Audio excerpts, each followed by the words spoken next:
Ivie donu zomo, ivie sese mere no owiwa, ochinwa, walabo, wakada.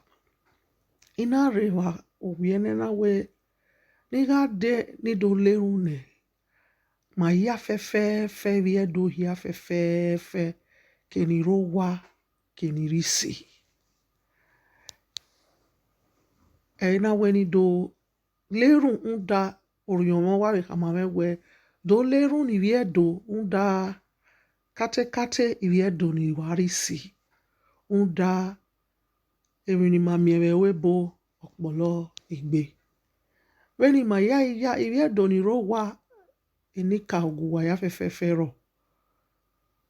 Enika oguwa ya fe ro.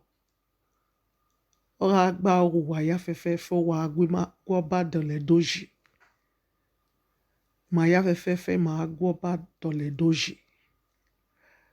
Manirisi makpa yuware ma ya fe makpa yuware mana weni ma do gwale umawagbon.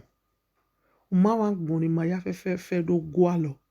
Ora sima ubo. Enika ori megeni ya fi ye kegbi ma rokpa. Osanu dazi. No ya gbon no ye imi ya fe no rota gbona. Ora gba ori ma ya fe okin ari obo yi ma yeke ni ma rede. Airi mu ikwi ma rokpa je owa. Airi mu ikwe ma rokpa. Yo to we bo. Ima ga to se kina to se. Ima to se ima. Ivie donu zomo. No ma ebie enika ona dori omone. No ma evi omo do enika ona do vi odo ni dadoge. No ma eri ohuo enika ona do vi ohuo ni dadoge. Odo no enegbe. Ohuo no enegbe. No do ya we dadoge. Useni ma sebe we bona. Wage enika oregi ma suse kwa keka imagari useni ma se. Magi mue obokeka. Magiri obokeka yari wa. Emi ni mado kwalo mawa gbon. Emi ya no ri mana ya nyagbon. Oga sima ya obo. Ivie donu zomo me. Veni ma ya yari si fe. Emi na gbon ga mama. Uhu egbe. Utome. Egbe rame.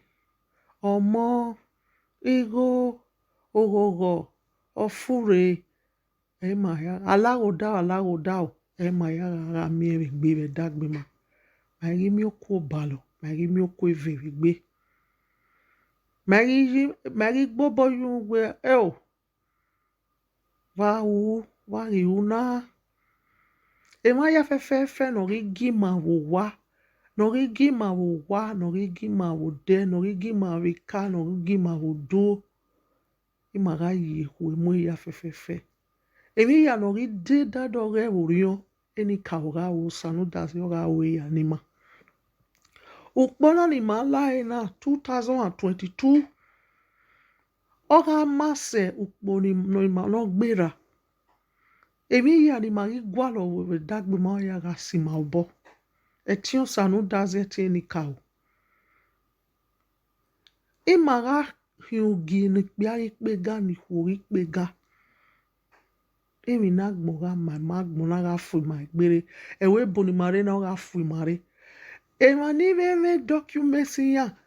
Etion sanu go dua. Etion enika o. Ebe ga suwa ya fe obo. Negi ve. Emi rokpa. Emi ya oga su ya boy ya emi ya ga bure. Alago da emi no ma ga izevere. Egbe ya wo wa ya fe. Okpa no eva no iwe doa ina we ni we do le wa vitamin so wi ma we o ma keke ni ma fi obo ya menururo unda obo no nwa ogwe ni ka ori vai ni ma ya la wo we ni ma yari si ni ma dolu ni wi ma ji no samike na kakabo mudiani mase